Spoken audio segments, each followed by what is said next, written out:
Hello everybody, and thank you for tuning in to the weekly report. Audit USAID, then shut it down. As of this writing, when you attempt to access the U.S. Agency for International Development, USAID website or social media pages, you are informed that this site can't be reached. The media reports that the new Trump administration has not only frozen USAID activities, but may be planning on bringing it back under control of the U.S. State Department. Other reports, including statements by Elon Musk, suggest that it will be closed completely. If true, the closing of USAID may be one of the most significant changes President Trump has made among the many dramatic actions in his first couple of weeks in office.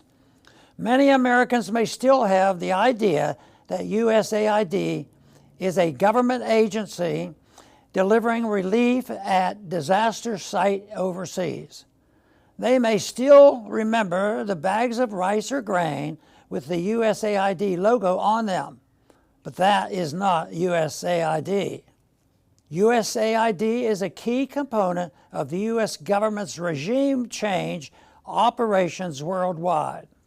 USAID spends billions of dollars every year propping up NGOs overseas that function as shadow governments, eating away at elected governments that the U.S. interventionists want to overthrow.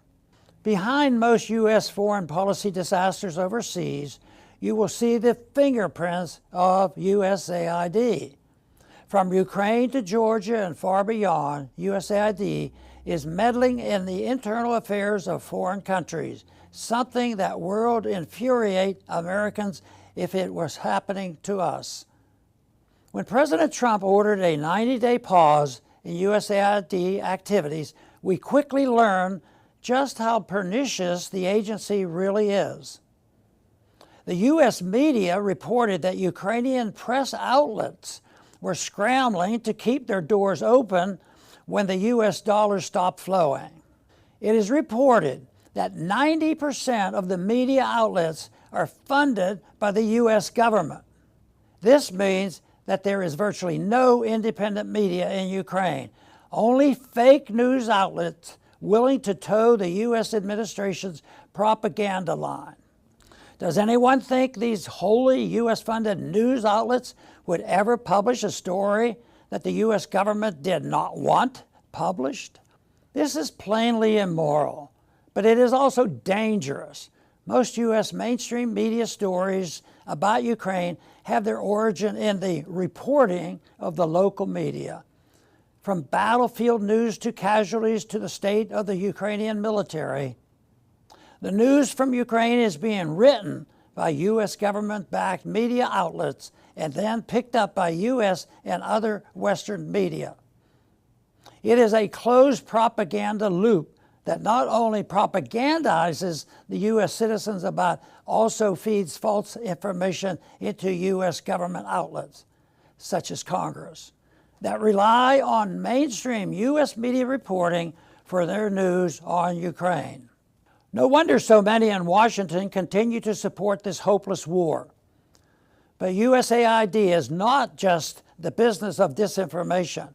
Elon Musk recently reported a New York Post article on X reporting that USAID bundled $53 million to Echo Health Alliance to support gain-of-function research on coronavirus at the Wuhan lab.